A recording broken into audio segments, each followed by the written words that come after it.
ابراہیم accord یہ معاہدہ پہلی دفعہ 2020 میں دنیا کے سامنے آیا جب امارات، بحرین، مراکش اور سوڈان نے اسرائیل کو تسلیم کرنے کا فیصلہ کیا۔ اس سے پوری مسلم دنیا چونکا گئی۔ اسرائیل کئی دہائیوں سے فلسطین کے لوگوں پر ظلم کرتا آ رہا ہے، پھر کیسے مسلمان اس اسرائیل کو تسلیم کر سکتے ہیں؟ اس معاہدے پر 15 ستمبر 2020 کو وائٹ ہاؤس میں دستخط ہوئے۔ کہا جاتا ہے کہ اس معاہدے کے مقاصد میں عرب اور اسرائیل میں سرکاری تعلقات قائم کرنا شامل ہے۔ لیکن آپ ایک بات بتائیں کہ مسئلہ فلسطین حل کیے بغیر کیا ایسا ہونا چاہیے تھا؟ کمنٹ میں اپنی رائے کا اظہار ضرور کریں۔ تب اس معاہدے کی خلاف ورزی میں سب سے آگے تھا پاکستان، ترکی اور ایران، لیکن اب 2025 میں کیا ہوا؟ ناظرین، اس معاہدے نے ایک بار پھر مشرق وسطیٰ کو ہلا کر رکھ دیا ہے۔ ابراہیم اکارڈ پیس 2025۔ اب کچھ کہنے والے کہہ رہے ہیں اسے امن کا پیغام، لیکن اصل میں کیا یہ اسلامی دنیا کے لیے ایک نیا سیاسی حال تو ہے؟ آخر یہ نیا معاہدہ ہے کیا؟ اس کے پیچھے اصل مقاصد کیا ہیں؟ کیا یہ نیا مشرق وسطیٰ ہے؟ اور یہ مسلمانوں کے لیے کیا معنی رکھتا ہے؟ یہ معاہدہ مصر کے شہر شرم الشیخ میں ہوا۔ اس معاہدے میں اسرائیل، امریکہ، عرب ممالک، پاکستان اور ترکی نے بھی حصہ لیا۔ کہا جاتا ہے کہ اس کا مقصد غزہ میں عارضی جنگ بندی، یرغمالیوں اور قیدیوں کی رہائی۔ اس وقت عرب ممالک خاموشی سے اس کی حمایت کر رہے ہیں، جبکہ پاکستان، ترکی اور دوسرے ممالک اسے فلسطین کے حقوق پر سمجھوتا سمجھتے ہیں۔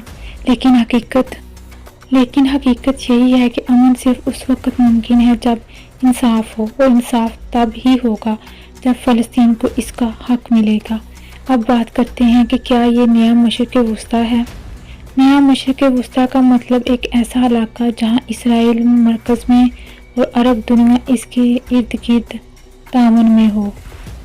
اس کا مطلب اسرائیل کو بطور مرکزی طاقت قبول کرنا ہے۔ لیکن سب سے اہم سوال ہے کہ کیا یہ واقعی امن کی طرف قدم ہے، یا پھر ایک سیاسی کھیل جس کا نقصان آنے والے وقت میں مسلم امہ کو ہوگا؟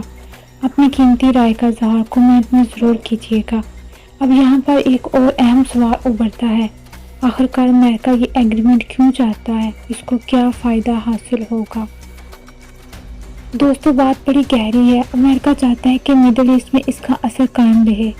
بظاہر ایسا ہی تھا، لیکن پاکستان اور سعودی عربیہ کے درمیان جو معاہدہ ہوا ہے، اس کا بھی بڑا گہرا اثر پڑا ہے۔ آپ لوگ خود سوچیں، غزہ میں جنگ 2 سال جاری رہی، لیکن نیتن یاہو پر کوئی اثر نہیں ہوا۔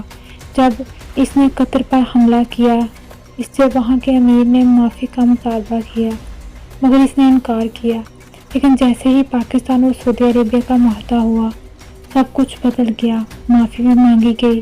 لیکن ابراہیم اکارڈ، کیا یہ مسلمان کمزور ہو گئے ہیں، یا پھر وہ ان کافروں کی چالاکی کو نہ سمجھ سکے؟ چلو دوستو، اس کا اظہار آپ لوگ کمنٹ میں ضرور کرنا۔ لیکن امریکہ کہتا ہے کہ اگر مڈل ایسٹ میں امن قائم رکھنا ہے تو اسرائیل کو نارملائز کرنا ہوگا، اور یہ معاہدہ ضروری ہے۔ لیکن اہم سوال یہ ہے، مسلمان کیا سوچتے ہیں؟ 2 اسٹیٹ سولوشن، بہت سے اہم سوال۔ کیا اسرائیل فلسطین کو ایک الگ ریاست کے طور پر تسلیم کر چکا؟ لیکن آج فلسطین آزاد ہیں کیا؟ بہت سے ممالک جو اس پیکٹ میں شامل ہیں وہ کہتے ہیں کہ ہم 2 اسٹیٹ سولوشن کی طرف جا رہے ہیں۔ مجھے ایک بات بتائیں، کیا یہودیوں پر اعتبار کیا جا سکتا ہے؟ تاریخ اٹھا کر دیکھ لیں، کیا یہ قوم قابل اعتبار ہے؟ پھر کیا ہوا؟ مصر میں ابراہیم اکارڈ پر سگنیچر ہو گئے۔ اللہ تعالیٰ میرے پیارے فلسطین بہن بھائیوں اور مسجد اقصیٰ پر خاص کرم فرمائے اور امت مسلمہ کو ہدایت دے۔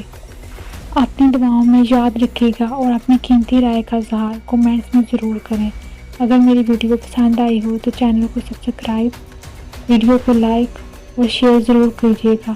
اللہ حافظ۔